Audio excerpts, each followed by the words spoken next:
Before you take another bite, ask yourself, how long has that patty been sitting under a heat lamp? How often do you guys change the oil that it's cooked in? I think it's like every week. Today, we're exposing the drive-thru habits that turn a quick meal into a long-term regret.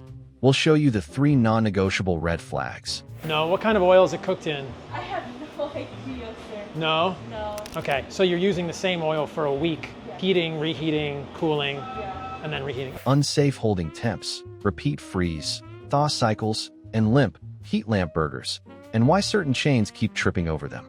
Then we'll map you to 5 spots that prove fast food can still be safe, consistent, and worth your money. Quick favor before we move on. If you appreciate this content, consider giving this video a like and subscribing to the channel. Believe it or not, more than 92% of viewers haven't subscribed yet. It's free and only takes a second, but it means the world to us. So did you subscribe already? Great. Thank you so much for your support. Now back to the video. And when you heat and reheat seed oils, you are making trans fats. So let's go in and ask them and we'll see what's going on here. KFC claims they don't cook their chicken in trans fats. I think this is bullshit. We know they're cooking their chicken in seed oils. I'm curious about your chicken. Are there any trans fats in the oils? I don't know. If a burger looks fast, ask yourself what was slowed down backstage. Was it heat lampied, re-chilled, or rushed past safety checks? Let's start with the 3 non-negotiables you need to spot in the wild. 1. Unsafe hot hold temps. 2. Repeat freeze, thaw cycles. 3. Long heat lamp exposure. Miss any of those, and your patty turns from lunch into a dice roll. You want speed and value. The system often swaps in shortcuts that gut both. Told you so. Super nice lady in there. Says they change the oil in KFC every week. Any wonder that so many Americans are fat, sick, and unhealthy? 73% of us are obese and overweight. We're being poisoned. Holding cooked patties just warm enough to look safe is common. Not warm enough to be safe is the problem. Here's the line. Food safety guidance calls for hot holding above a safe threshold and for strict time limits. Drop below that, and you're in the bacterial growth zone. It's like leaving leftovers on the counter for hours. Fine at a glance, risky in reality. And heat lamping isn't just a safety issue. It beats up the burger. Long stints under that glow-wreck texture. Edges go rubbery. Centers dry out. The bite turns from juicy to joyless. Now the freeze, thaw loop. Each cycle squeezes out moisture, dulls flavor, and leaves the patty gray and weepy. Thaw it wrong, and you add risk on top of bland. Culinary and safety sources agree. Repeated cycles drain quality, and improper thawing hovers in the danger zone. Busy franchises drift into this when they chase speed. Prep gets staged early. Logs get sloppy. Patties sit longer. None of that is rare in poorly run stores.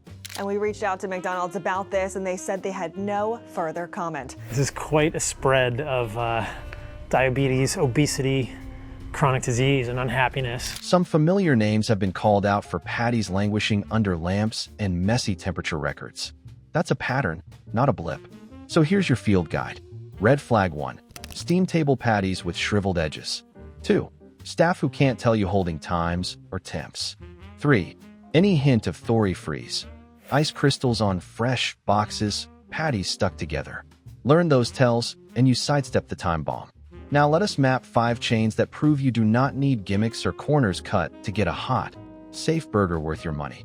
It messes up the way you make energy in your mitochondria by causing proton leak across the inner mitochondrial membrane, and linoleic acid, which I'm not a fan of. Why do I not like linoleic acid? High level, not to get too technical, linoleic acid accumulates in your body. It accumulates in all the cell membranes, your mitochondrial membranes. The seed oils also can break down into harmful compounds called the HODs and the heats. These are called oxalams or oxylipins, etc. What happens when a chain trains for temp control like it matters and cooks to order instead of staging under a lamp? You stop gambling. You get a burger that's hot, safe, and still juicy because the process is built to protect it at every step. Let's start with the solve. The winners bake discipline into the routine. Steady training so every cook knows the target. Clean prep lines that separate raw and ready. Made-to-order cook times so patties don't linger, and open kitchens that let you see the work. When that structure locks in, the lamp becomes a prop, not a crutch. Here's the twist. Price doesn't prove care. Plenty of budget spots run tighter controls than glossy chains that charge a premium. The smart play is to judge the system you can see, not the menu font you can't eat. Chain A archetype keeps it simple. Short menu. Patties hit the grill when you order. Clear holding rules for toppings and sauces. So these are chicken meat with bleached wheat flour added. The problem with bleached wheat flour is some of the chemicals they use to bleach the wheat flour can be harmful for humans. Trust me, I get it. I used to eat chicken nuggets as a kid. That is cooked in 4 different types of seed oils: corn, canola, soybean, and hydrogenated soybean oil. Thermometers come out, not just at opening, but on a loop. That alone defuses the time bomb, because nothing sits in the danger zone waiting for the next car. You see this backed up in inspection patterns that pass clean and in staff accounts of retraining when temps slip. An open line adds a trust signal. If you can watch the grill, the odds of sloppy holding drop. Chain B archetype starts with supply. Fresh grind or never frozen beef. Buns get a buttered, on-demand toast, which seals heat and keeps the crumb from soaking through. It doesn't mean that Burger King is guilty of any sort of misleading consumers or the public. It just means they're going to be taking next steps here, that the consumer could reasonably argue that Burger King, over the course of the last several years, just decided to make their hamburgers larger, when in fact that may not be the reality. Fries drop in small batches, so they ride out hot instead of fading under a lamp. Each step controls heat and moisture, and that keeps both flavor and safety in the pocket. Supply claims about not frozen product pair well with cook to order because they skip the hot hold carousel. Culture matters, too. Teams that remake misshaped patties show standards beat speed, even during rush. Regional standouts hold this line late at night. Made-to-order workflows keep pace without stockpiling, so you get a fresh sear at 1 a.m. instead of a tired, lampied patty. Here's your quick scan for winners. Look for thermometers and time labels in plain view. Listen for fresh drop callouts. Watch for remakes without debate, and check posted inspection grades where they're required.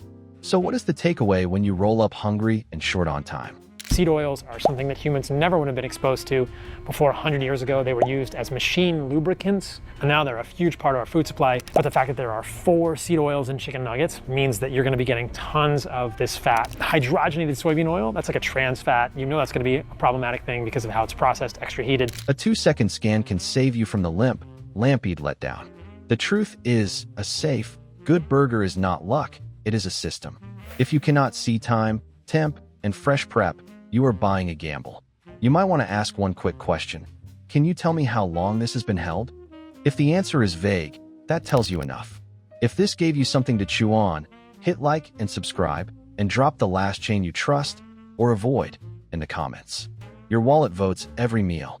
Next up, we test drive-thrus with thermometers and a stopwatch to see who actually walks the talk. Buttered sizzle or hockey puck? We will find out.